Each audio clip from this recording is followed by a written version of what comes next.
Namaku Wulandari. Usiaku 28 tahun. Orang-orang mengenalku sebagai perempuan yang kuat, mandiri, dan teguh memegang pendirian.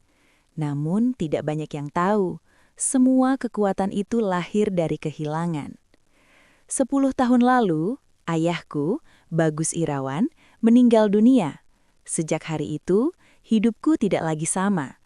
Aku masih ingat jelas, pagi ketika papa pergi untuk selamanya. Rumah kami sunyi, dan dunia seolah runtuh bersamaan dengan liang lahat yang menutup tubuhnya. Sejak saat itu, aku mengambil peran yang tidak pernah kupilih, menjadi tulang punggung keluarga, menjadi pengganti figur ayah, menjadi orang yang harus selalu kuat, bahkan ketika hatiku remuk. Aku bekerja keras membangun bisnis properti. Villa demi villa berdiri dari keringat dan air mataku. Kini aku memiliki beberapa villa di pinggir pantai, hasil jerih payahku sendiri. Namun ironisnya, di rumah sendiri, aku justru sering merasa seperti orang asing.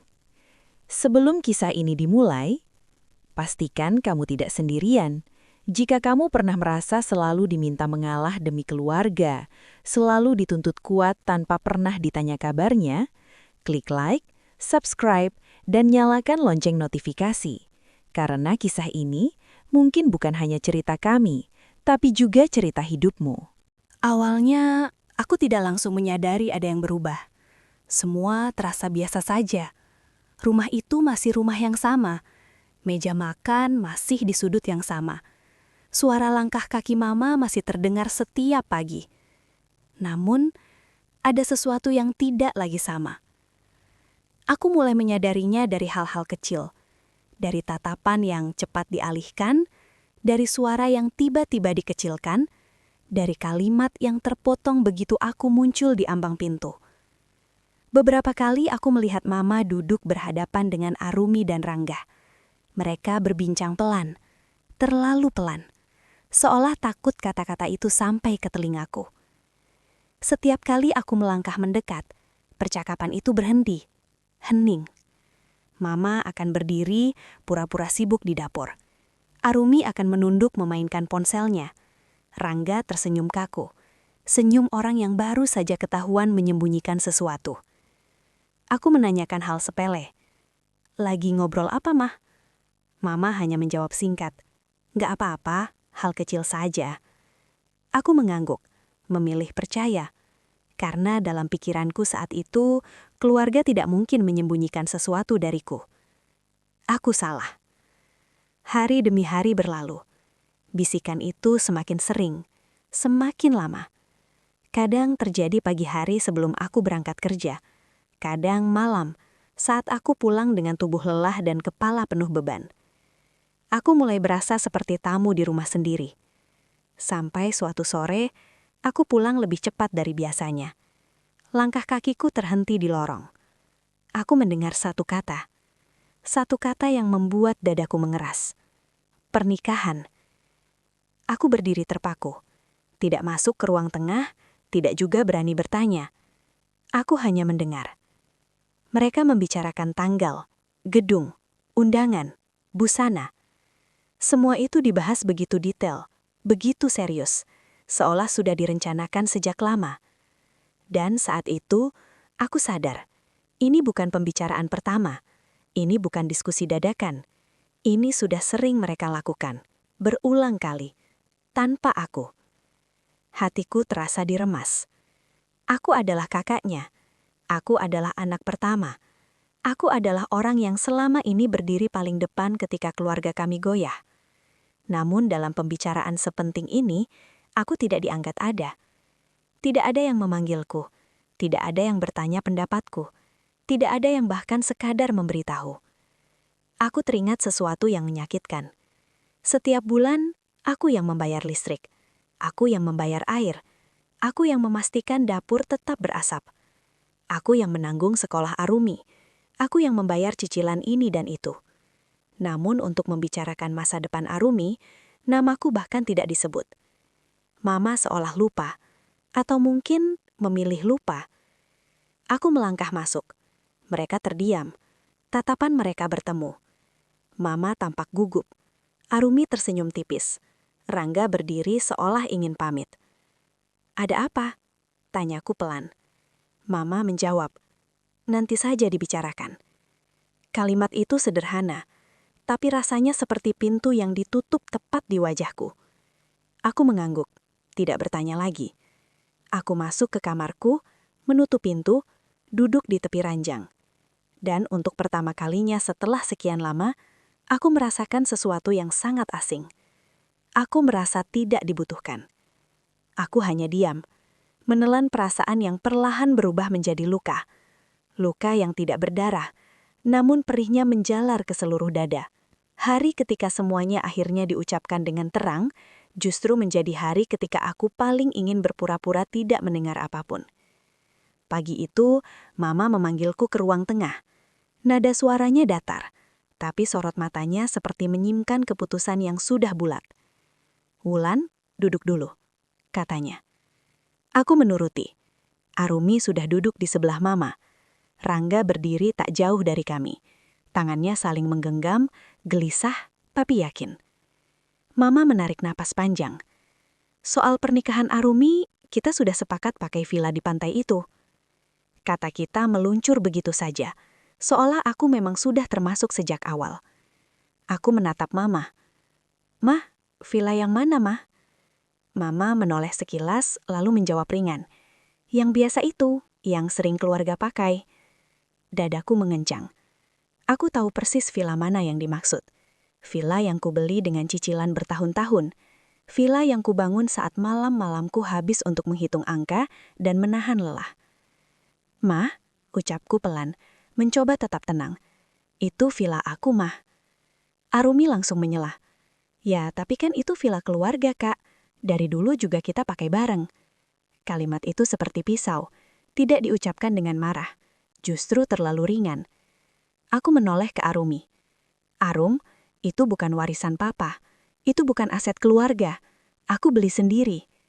Rangga akhirnya bicara. "Kami cuma pakai untuk sehari, Kak. Pernikahan sekali seumur hidup." Sekali seumur hidup. Kalimat yang selalu berhasil membuat orang lain merasa bersalah. Mama menimpali dengan suara yang lebih tegas.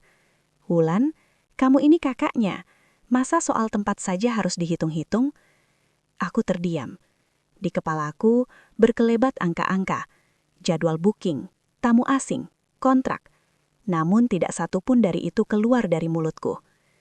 Aku hanya berkata, "Tanggal itu villanya sudah terisi, Mah." Mama menghela napas, seperti orang yang lelah menghadapi anak keras kepala. "Bisa diatur, namanya juga rejeki." Aku tersenyum pahit. Rejeki, kata yang sering dipakai untuk menutup ketidakadilan. Aku ingin berkata banyak, ingin menjelaskan panjang lebar, namun suaraku terhatan. Dalam hatiku, aku berdoa, "Ya Allah, jika mengalah ini mendatangkan kebaikan, kuatkan aku." Namun bersamaan dengan doa itu, ada bagian dariku yang merasa diinjak. Aku menatap Mama. "Mah, sejak kapan semua yang aku punya otomatis jadi milik keluarga?" Ruangan itu hening.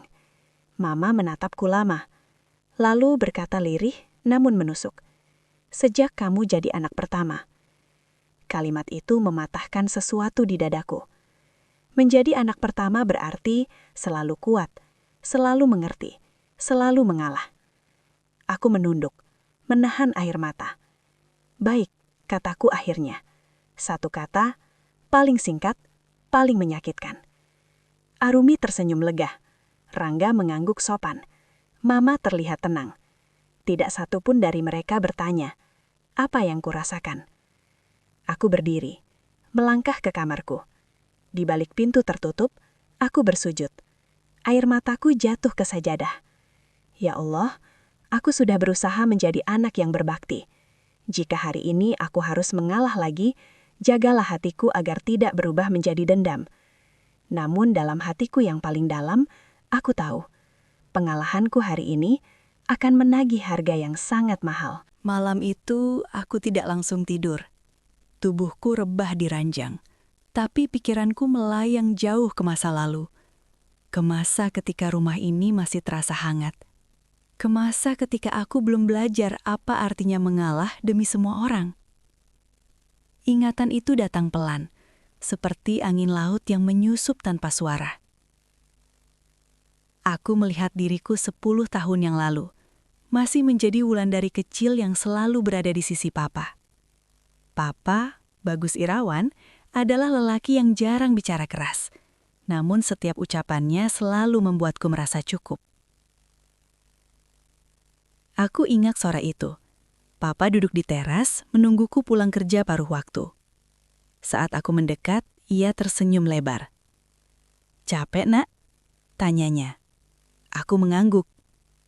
Papa lalu menepuk kursi di sampingnya. "Duduk sini. Papa mau dengar cerita kamu." Aku bercerita panjang lebar. Tentang lelah, tentang takut gagal, tentang mimpi punya usaha sendiri. Papa mendengarkan tanpa memotong, seolah dunia bisa menunggu sampai aku selesai bicara.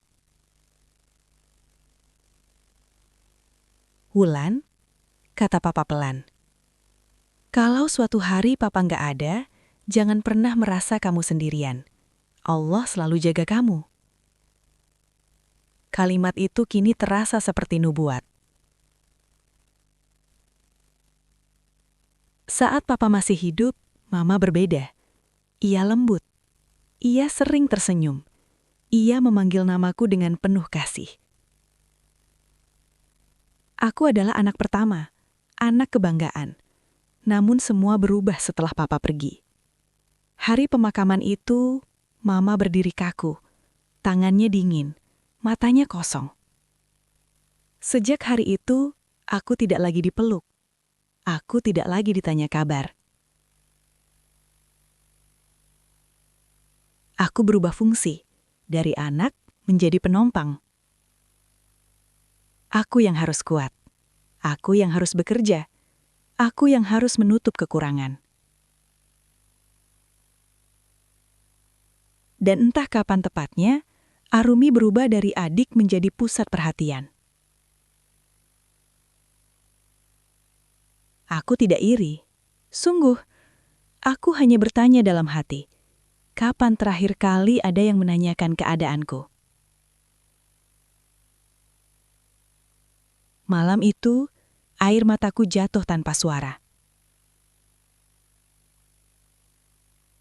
Aku bangkit, mengambil wudhu. Di atas sajadah, aku bersujud lama.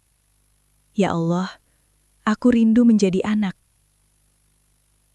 Aku rindu dipeluk tanpa diminta kuat. Jika hari ini Engkau jadikan aku orang yang harus mengalah, tolong jangan biarkan hatiku membenci keluargaku sendiri. Aku mengusap wajah, menarik nafas panjang.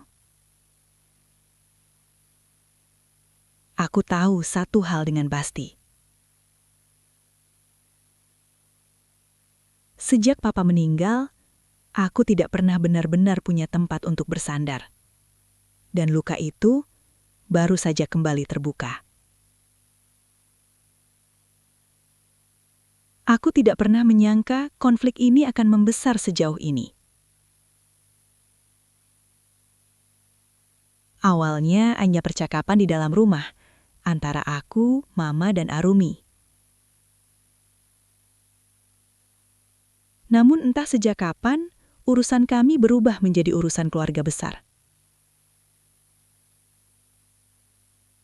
Hari itu, suasana rumah terasa berbeda, lebih ramai, lebih bising. Dan entah kenapa, lebih menyesakan. Tante Ratih datang dengan langkah cepat. Tas besar di tangannya diletakkan begitu saja di kursi.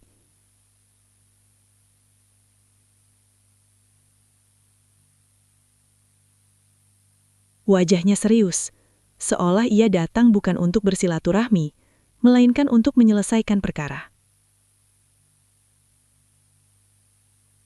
Tak lama kemudian, Om Wisnu menyusul. Nada suaranya lantang sejak pertama kali membuka mulut.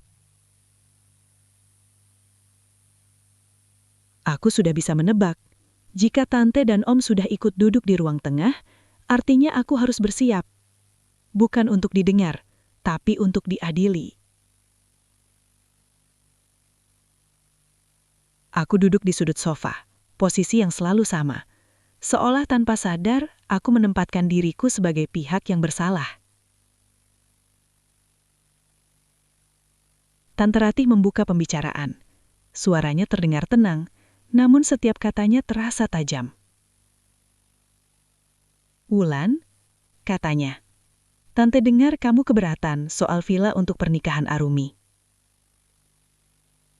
Aku mengangkat wajah, berusaha bicara setenang mungkin. "Bukan keberatan, Tante. Aku hanya bilang villanya sudah ada tamu." Om Wisnu langsung tertawa kecil, tertawa yang meremehkan. "Aduh, Wulan, masa tamu itu bisa diatur? Masa keluarga dikalahkan sama orang luar?"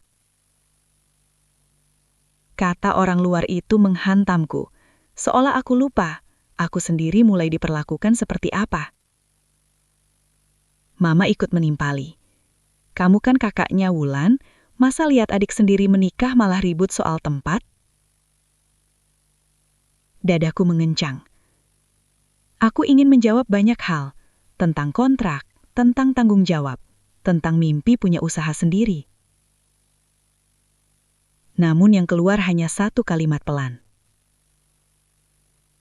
"Ma, selama ini aku selalu mengalah."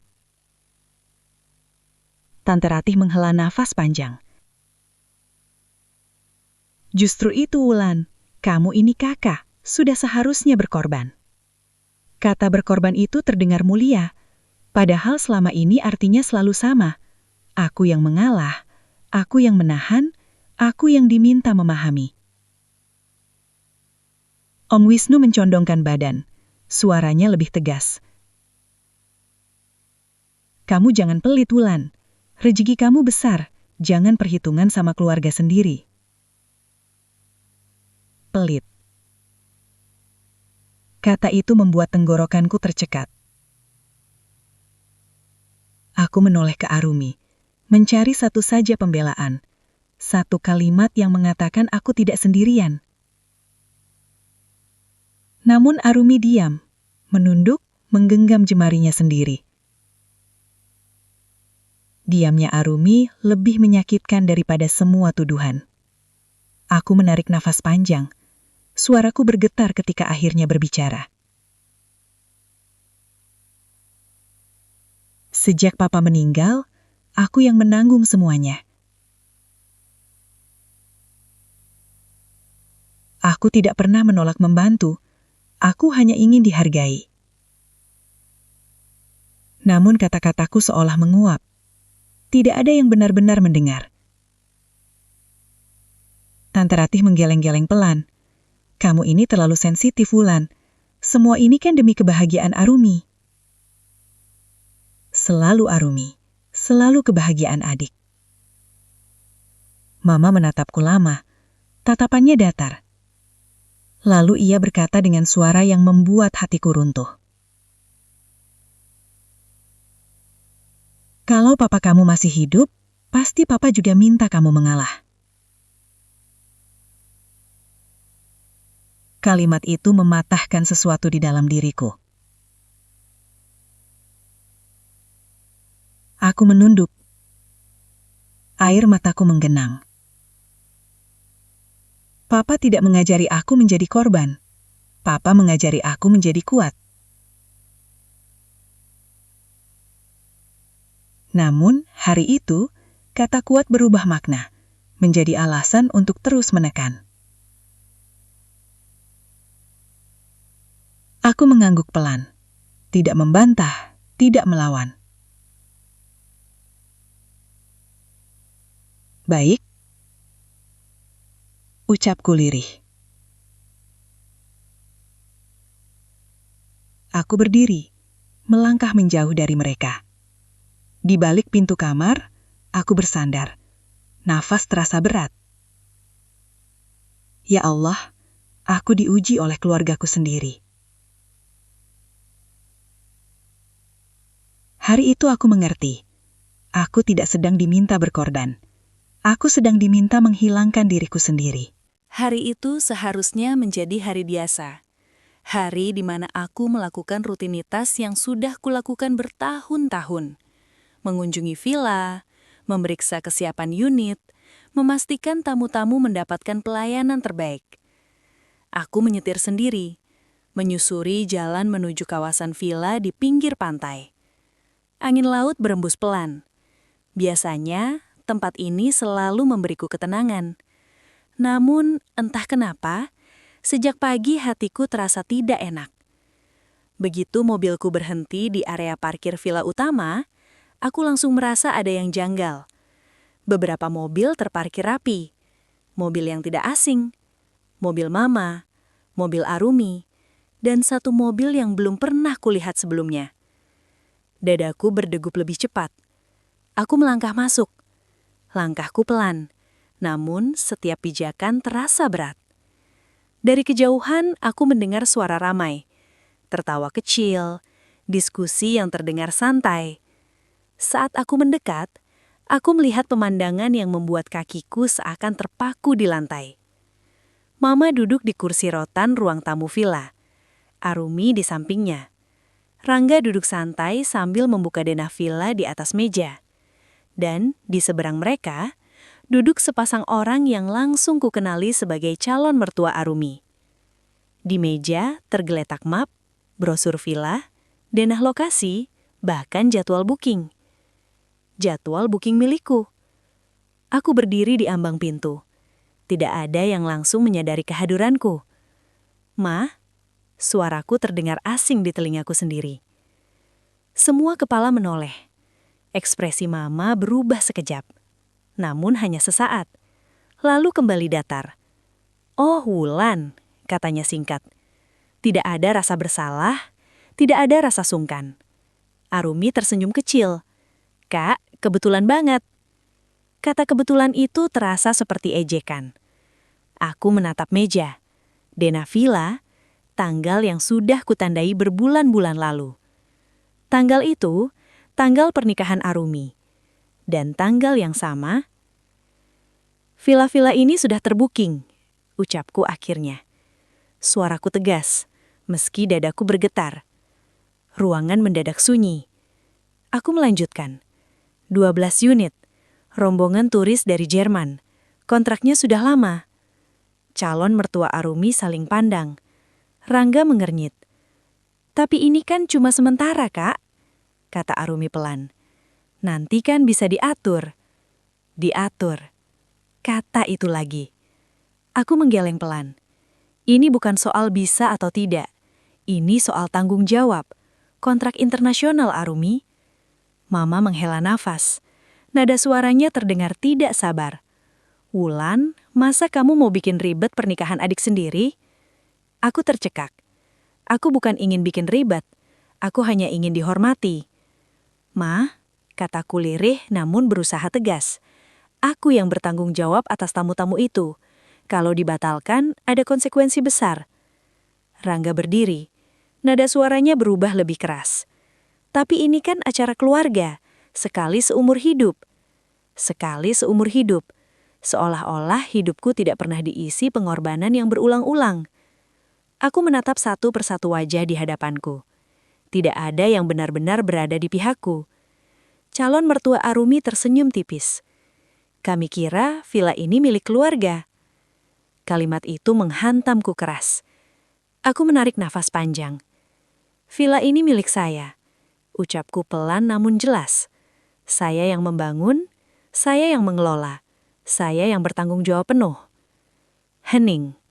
Namun, hening itu tidak berlangsung lama. Mama memecahnya. "Tapi kamu kan anak Mama. Masa hitung-hitungan sama keluarga sendiri?" Aku tercekak. Di saat itu, aku merasa sangat kecil. Bukan karena aku salah, tapi karena aku sendirian. Di villa-villa yang kubangun dengan tanganku sendiri, aku justru merasa seperti tamu. Tamu yang pendapatnya bisa diabaikan, tamu yang perasaannya tidak perlu dipertimbangkan. Aku menutup mata sejenak. "Ya Allah, kalau ini ujianmu, kuatkan aku. Saat aku membukanya kembali, aku tahu satu hal. Konflik ini belum akan selesai, dan aku sudah terlalu lelah untuk terus mengalah. Aku dipojokkan, bukan oleh satu orang, bukan oleh satu kalimat, tapi oleh tatapan-tatapan yang serempak menuntutku untuk mundur. Aku duduk di tengah ruangan itu seperti terdakwa. Mama di sebelah kanan, Arumi di depanku, Rangga di sampingnya, dan calon mertuanya duduk dengan wajah tenang. Seolah semua ini hanyalah urusan kecil yang pasti akan selesai dengan satu keputusan. Pengorbananku. Tidak ada kursi kosong untuk berpihak padaku. Udara terasa berat. Setiap detik berlalu seperti tekanan yang perlahan menghancurkan dadaku dari dalam. Mama membuka suara. Nada suaranya tidak lagi tinggi, justru terlalu lembut. Dan itulah yang paling melukaiku. "Wulan," katanya pelan, "kamu jangan egois." Egois. Kata itu menampar lebih keras daripada bentakan. Aku ingin tertawa. Aku ingin bertanya. Sejak kapan orang yang selalu memberi disebut egois? Namun tenggorokanku terkunci. Arumi menatapku dengan mata berkaca-kaca. Air matanya jatuh tepat waktu. Selalu tepat waktu. "Kak," suaranya bergetar. "Aku cuma punya kakak." Kalimat itu seperti pisau yang diarahkan tepat ke titik terlemahku.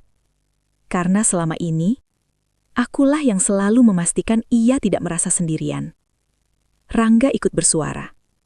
"Tenang. Terlalu tenang. Kami janji nggak akan merepotkan, Kak," katanya. "Habis nikah, semua kembali normal." Normal. Aku menunduk. Karena aku tahu, tidak ada yang pernah kembali normal setelah aku mengalah. Di kepalaku, suara-suara bertabrakan. Kalau aku menolak, aku anak durhaka. Kalau aku bertahan, aku penghancur kebahagiaan. Kalau aku bicara, aku dianggap perhitungan. Aku menarik nafas dalam-dalam. Dadaku terasa sesak. Seperti diikat tali yang makin lama makin ditarik. Aku menatap Mama. Wajah yang dulu paling membuatku merasa aman. Kini justru wajah yang paling sering membuatku merasa bersalah karena hidupku sendiri.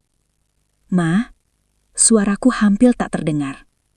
"Selama ini, apa aku pernah menolak membantu?" Mama terdiam sejenak. Namun hanya sejenak. "Ini beda, Wulan," jawabnya. "Ini pernikahan adikmu." Selalu itu. Selalu adikmu. Seolah aku tidak pernah menjadi anak. Air mataku jatuh. Bukan karena aku lemah, tapi karena aku sadar. Aku tidak sedang dimintai pendapat. Aku sedang dipaksa menyerah. Aku memejamkan mata. Dalam gelap itu, aku melihat diriku sendiri 10 tahun lalu. Perempuan muda yang berdiri di samping liang lahat ayahnya. Bersumpah akan menjaga keluarga ini apapun yang terjadi. Dan hari ini, sumpah itu menelanku hidup-hidup. Aku membuka mata. Semua menunggu. Aku tahu, satu kata dariku akan menyelamatkan suasana mereka dan menghancurkan diriku. Bibirku bergetar. Tanganku dingin. "Baik," ucapku akhirnya. Hanya satu kata. Namun di dalam dadaku, ada sesuatu yang runtuh dengan suara yang sangat keras. Wajah-wajah itu langsung berubah. Mama menghela nafas lega. Arumi tersenyum sambil menangis. Rangga mengangguk puas. Tidak ada yang melihat aku. Tidak ada yang bertanya apa yang kurasakan. Pembicaraan langsung berlanjut. Tentang villa mana, tentang pembagian kamar, tentang dekorasi. Seolah pengorbananku hanyalah formalitas kecil. Aku berdiri tanpa suara, melangkah menjauh dari mereka. Di luar, angin laut menyambutku. Dingin, menusuk. Aku bersandar di pagar villa. Tangis yang kutahan sejak tadi akhirnya pecah. Bukan tangis keras, tapi tangis yang lahir dari kelelahan bertahun-tahun. Hari itu, aku kalah.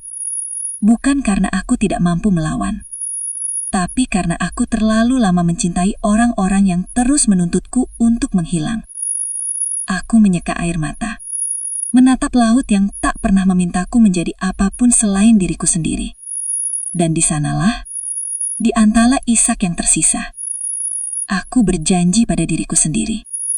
Setelah pernikahan ini selesai, aku akan pergi. Bukan untuk menghenti, bukan untuk membalas.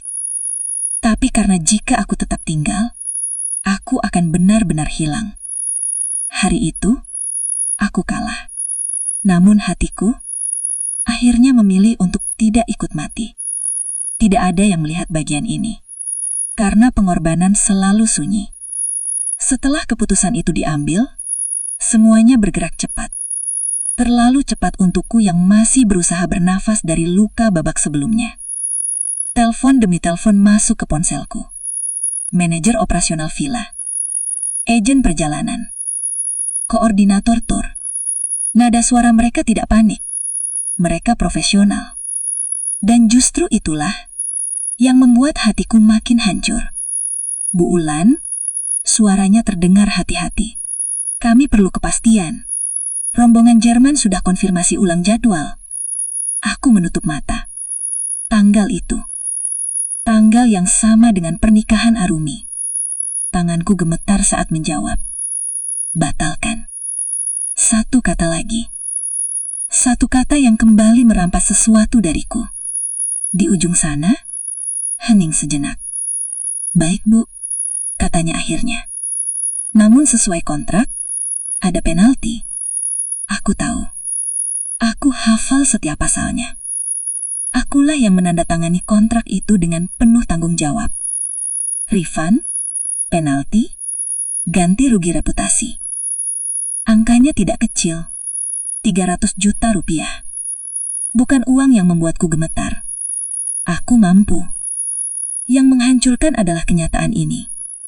Aku kehilangan uang itu, bukan karena bisnis gagal, bukan karena salah hitung, tapi karena aku mengalah pada orang-orang yang bahkan tidak pernah bertanya apakah aku sanggup. Transfer demi transfer kulakukan. Rekeningku berkurang drastis dalam hitungan menit. Setiap notifikasi bank seperti palu yang menghantam kepalaku berulang kali. Namun yang lebih menyakitkan, tidak satupun dari mereka tahu. Tidak ada yang datang bertanya, "Kak, kamu nggak apa-apa?" Tidak ada yang berkata, "Uangnya nanti kita ganti." Tidak ada. Di rumah, suasana justru semakin sibuk. Mama sibuk mengatur tamu. Arumi sibuk memilih gaun. Rangga sibuk mengurus vendor. Aku berjalan di antara mereka seperti bayangan. Orang-orang tersenyum padaku, memuji kebaikanku. Kakaknya baik banget ya. Masya Allah, pengorbanannya luar biasa. Aku ikut tersenyum. Padahal, di dalam dadaku, ada sesuatu yang mati perlahan. Malam-malamku berubah. Aku tidak lagi bisa tidur nyenyak. Aku terbangun dengan dada sesak. Kepalaku penuh hitungan. Biaya operasional. Cash flow. Investasi yang harus kutunda. Untuk pertama kalinya sejak aku membangun bisnis ini, aku merasa tidak aman secara finansial. Bukan karena aku miskin, tapi karena aku dipaksa mengorbankan stabilitas untuk sesuatu yang bahkan bukan pilihanku. Aku duduk sendirian di kamar. Lampu redup. Laporan keuangan terbuka di laptop. Angka-angka itu dingin. Tidak berteriak, tidak menangis.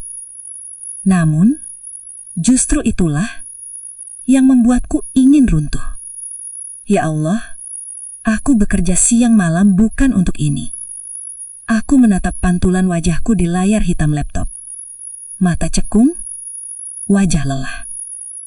Aku bertanya pada diriku sendiri, kapan terakhir kali aku diperjuangkan? Kapan terakhir kali ada yang berkata, "Kamu juga penting"?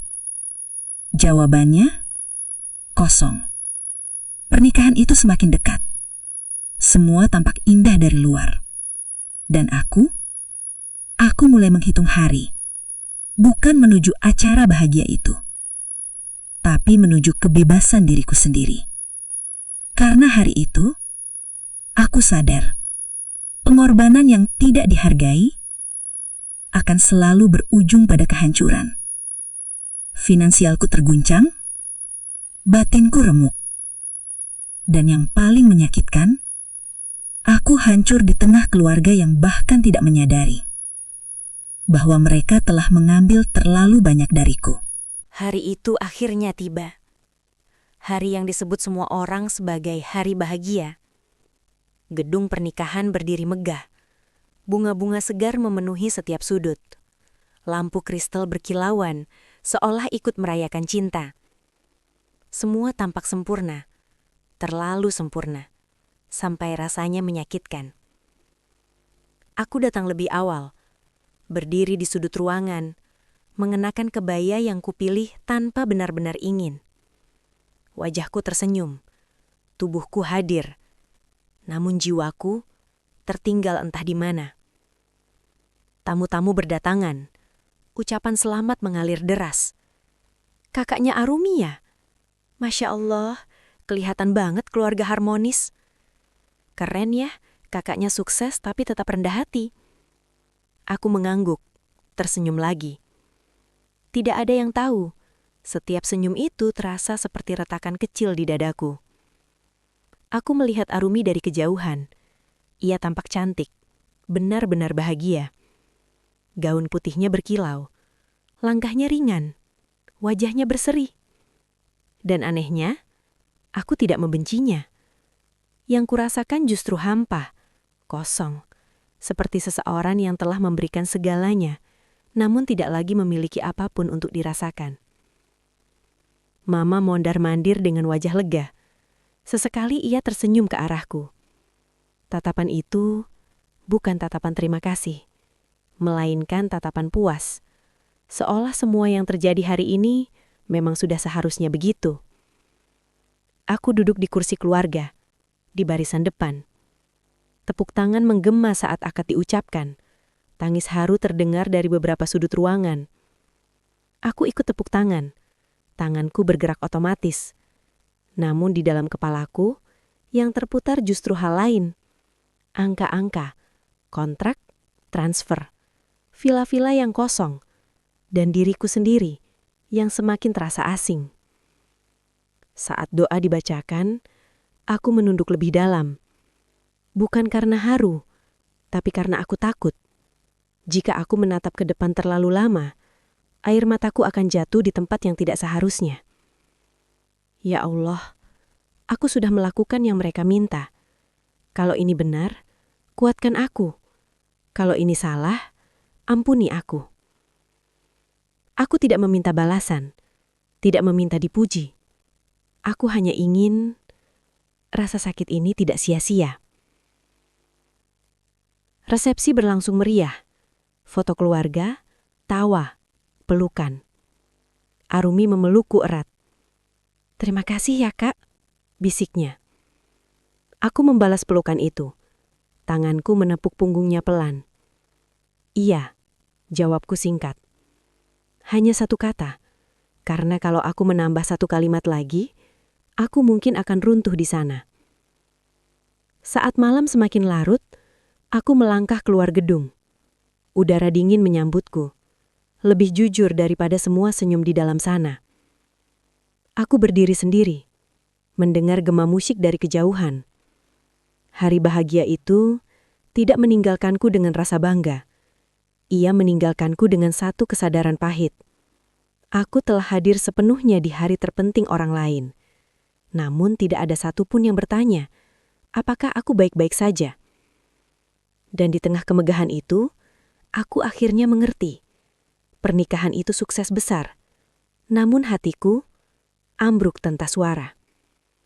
Kupikir, setelah pernikahan selesai, segalanya akan meredah. Kupikir badai sudah lewat.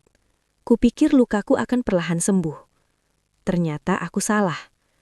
Hari-hari setelah pernikahan justru menjadi awal dari luka yang lebih dalam. Arumi dan Rangga tinggal di rumah kami. Rumah yang sejak lama kutopang dengan seluruh tenagaku. Rumah yang seharusnya menjadi tempat Mama beristirahat di usia senjanya.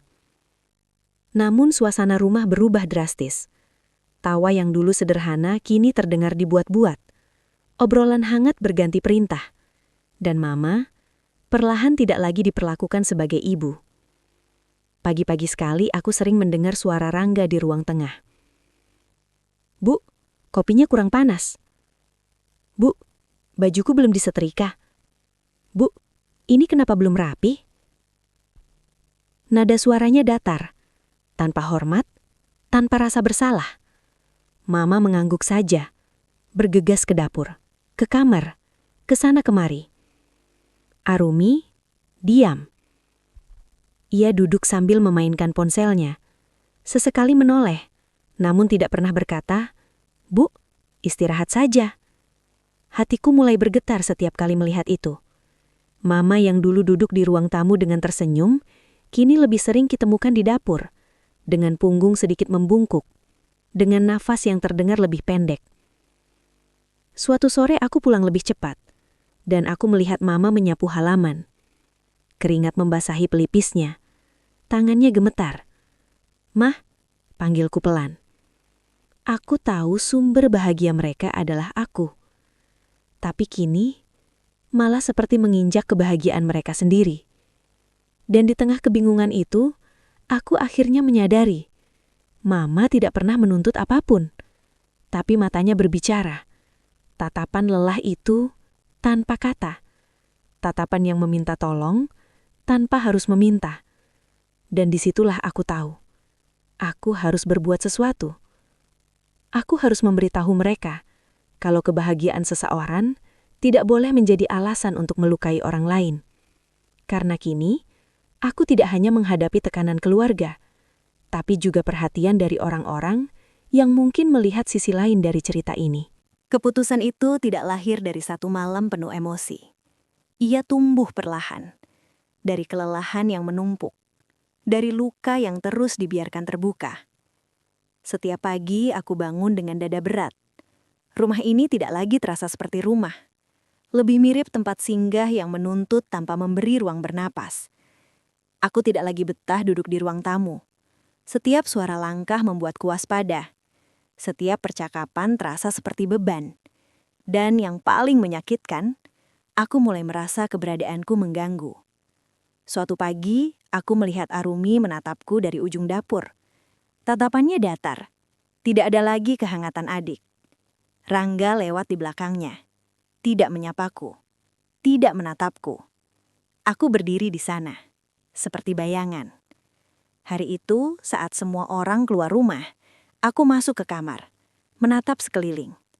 Kamar yang dulu menjadi tempatku bertahan. Tempat aku menangis diam-diam. Tempat aku belajar kuat sendirian. Aku membuka lemari, mengambil koper. Tanganku sempat berhenti. Ada rasa bersalah yang mencoba menyeretku kembali. Kalau aku pergi, apa kata orang? Apa Mama akan sedih? Namun suara lain di dalam kepalaku menjawab lebih jujur. Kalau aku tetap tinggal, siapa yang akan menyelamatkanku? Aku mengepak barang seperlunya. Tidak banyak. Karena aku tidak berniat pergi jauh. Aku hanya ingin bernapas. Sebelum melangkah keluar, aku menulis secarik kertas kecil. "Mah, Wulan pindah sementara. Wulan sayang Mama. Kalau Mama butuh Wulan, hubungi kapan saja." Tulisan tanganku gemetar. Aku meletakkan kertas itu di meja makan, tempat Mama biasa duduk. Aku menatap rumah itu untuk terakhir kalinya. Rumah yang kubangun dengan cinta dan tanggung jawab. Rumah yang kini tidak lagi menyisakan ruang bagiku. Mobil melaju menuju salah satu vilaku, yang letaknya dekat dengan kantor. Vila itu tidak sebesar yang lain, tidak semewah. Namun sunyi. Dan untuk pertama kalinya, kesunyian itu terasa menenangkan. Aku masuk, menutup pintu, duduk di lantai, menyandarkan punggung ke dinding. Aku menangis. Bukan tangis histeris, melainkan tangis yang sudah terlalu lama kutahan. Ya Allah, aku tidak pergi karena benci. Aku pergi karena aku ingin hidup. Malam itu, aku tidur tanpa suara orang lain, tanpa tuntutan, tanpa rasa bersalah yang terus ditanamkan. Dan di dalam keheningan itu, aku menyadari satu hal penting. Pergi bukan berarti kalah. Pergi adalah caraku bertahan hidup. Dan aku tahu, ini belum akhir. Karena suatu hari nanti, aku harus kembali. Bukan sebagai perempuan yang terus mengalah, melainkan sebagai Wulandari yang akhirnya berani memilih dirinya sendiri. Beberapa hari setelah aku pergi, rumah itu tetap berdiri. Namun ikatannya mulai retak. Aku tahu bukan dari cerita siapapun. Aku merasakannya dari firasat yang tak tenang. Dari doa-doa malam yang terasa lebih berat dari biasanya. Pagi itu ponselku bergetar berkali-kali. Nama mama muncul di layar. Tidak diangkat. Lalu pesan masuk. Singkat, terputus-putus. Wulan, mama capek. Dadaku langsung sesak. Aku menelpon balik. Tidak diangkat. Tanpa berpikir panjang, aku menyetir kembali ke rumah. Begitu pintu kubuka, aku mencium bau obat dan minyak angin. Rumah itu sunyi. Terlalu sunyi. Aku menemukan mama di kamar. Terbaring lemah. Wajahnya pucat. Matanya sayu. "Mah," suaraku bergetar. Mama membuka mata perlahan. Melihatku seperti melihat seseorang yang lama ia tunggu. "Kamu pulang, Wulan?" Suaranya hampir tak terdengar. Aku duduk di samping ranjang, menggenggam tangannya. Dingin, sangat dingin. "Apa yang terjadi, Mah?" tanyaku. Mama menoleh ke arah pintu. Pelan, seperti takut ada yang mendengar. "Mama capek, Nak. Bukan badan saja. Hati Mama juga." Air mataku jatuh. Ia tidak menyebut nama Arumi, tidak menyebut Rangga. Namun aku tahu, diamnya menyimpan segalanya. Ia bercerita terputus-putus, tentang pagi yang terlalu cepat, tentang malam yang terlalu panjang, tentang rasa tak dianggap di rumahnya sendiri. Mama cuma pingin istirahat sebentar, tapi Mama takut. Mama dianggap merepotkan. Kalimat itu menghancurkan hatiku. Ibuku, perempuan yang melahirkanku, takut menjadi beban di rumahnya sendiri. Aku berdiri. Tidak ada diskusi. Tidak ada tawar-menawar. Aku bawa Mama pergi. Kataku tegas. Mama terkejut. "Kemana?" "Ke rumahku. Ke vilaku." Mama menggeleng lemah. "Nanti Arumi," aku memotongnya. "Sekarang Mama dulu." Aku membereskan barang-barang Mama sendiri. Tidak ada yang membantu. Tidak ada yang bertanya. Saat aku menuntun Mama keluar kamar, aku melihat Arumi berdiri di ujung lorong. Tatapan kami bertemu. Tidak ada kata. Aku hanya berkata satu hal. Mulai hari ini, Mama bersamaku. Aku membawa Mama ke villa. Villa yang sunyi. Villa yang hangat. Aku menyiapkan kamar terbaik. Memasakkan makanannya sendiri. Menemani minum obat. Setiap malam, aku duduk di samping ranjangnya, mendengarkan napasnya kembali teratur. Dan malam itu, untuk pertama kalinya setelah sekian lama, Mama tidur dengan tenang. Ia menggenggam tanganku erat, seperti takut aku pergi lagi. "Maafkan Mama, Wulan," bisiknya sambil menangis. "Selama ini, Mama salah." Aku menunduk, menempelkan kening ke tangannya. "Tidak apa-apa, Mah," jawabku. "Kita mulai dari sini." Di villa kecil itu, aku tidak lagi menjadi anak yang mengalah. Aku menjadi anak yang melindungi. Dan disitulah aku sadar, kadang Tuhan memisahkan kita dari rumah lama, agar kita bisa membangun rumah yang lebih manusiawi. Bukan dari tembok dan atap, tapi dari rasa aman. Hari-hari di villa berjalan pelan. Tidak ada suara perintah. Tidak ada tuntutan. Hanya napas yang perlahan kembali normal. Mama mulai membaik. Langkahnya masih pelan, tapi wajahnya tidak lagi pucat. Setiap pagi, aku menyiapkan sarapan. Kami makan berdua, dalam diam yang hangat. Kadang Mama menatapku lama, seperti ingin mengatakan sesuatu, namun ragu. Suatu sore, saat matahari mulai tenggelam, Mama akhirnya bicara. "Wulan, Selama ini Mama pikir kamu kuat. Jadi Mama lupa. Kamu juga anak Mama. Kalimat itu membuat tangisku pecah. Aku duduk di sampingnya, menyandarkan kepala di bahunya, seperti anak kecil. Aku tidak keberatan mengalah, Ma, kataku lirih. Aku hanya ingin diakui. Mama mengusap rambutku perlahan. Tangannya gemetar. Mama salah, ucapnya. Dan Mama menyesal. Tidak ada pembelaan, tidak ada alasan. Hanya pengakuan. Dan itu cukup untuk menyembuhkan sebagian lukaku. Hari demi hari berlalu. Mama kembali tersenyum. Ia mulai berkebun kecil di halaman villa. Memasak dengan tenang. Tertawa pelan saat kami menonton televisi bersama. Aku melihatnya hidup kembali. Sementara dari kejauhan, aku mendengar kabar tentang rumah lama. Tidak lagi seramai dulu, tidak sehangat yang mereka bayangkan. Namun aku tidak ingin tahu lebih banyak. Karena untuk pertama kalinya, aku memilih damai. Aku belajar satu hal penting. Mengalah bukan selalu tanda cinta.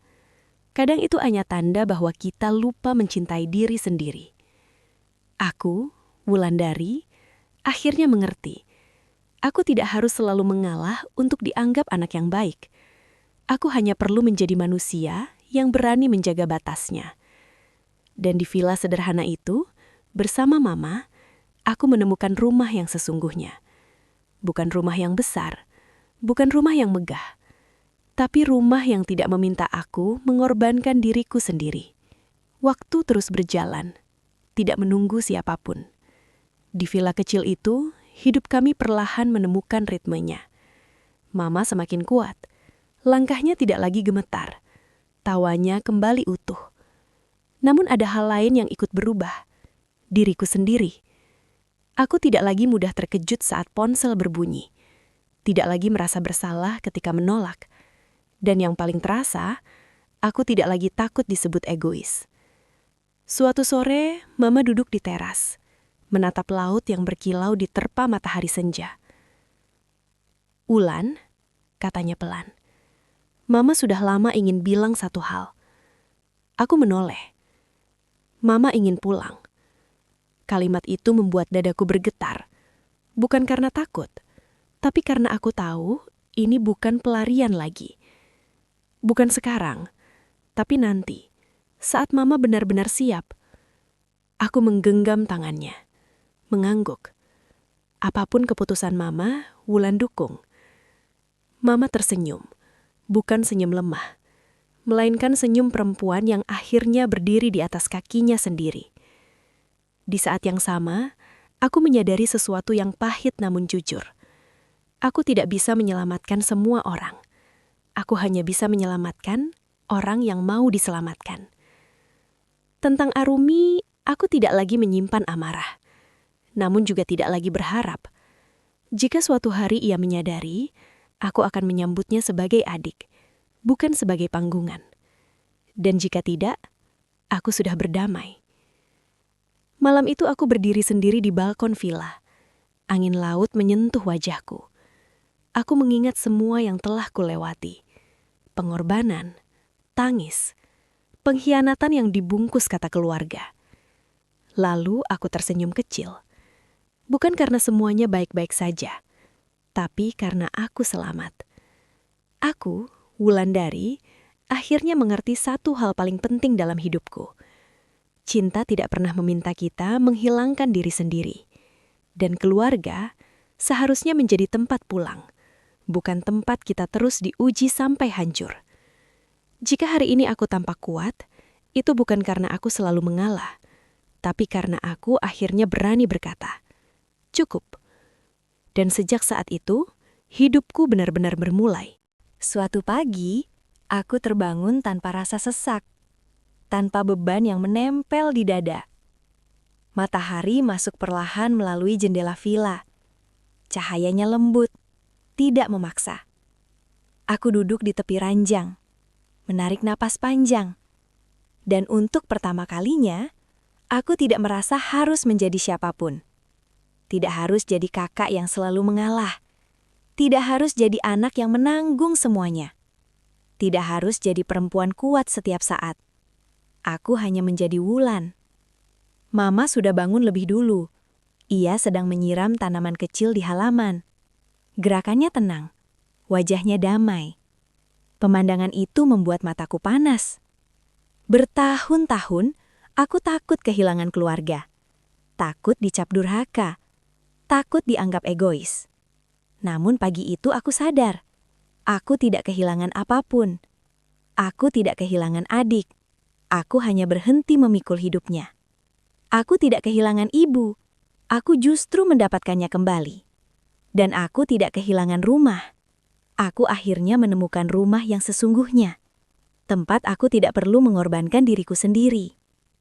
Ponselku bergetar. Nama Arumi muncul di layar. Aku menatapnya lama. Tidak ada amarah. Tidak ada dendam. Hanya satu perasaan yang tersisa.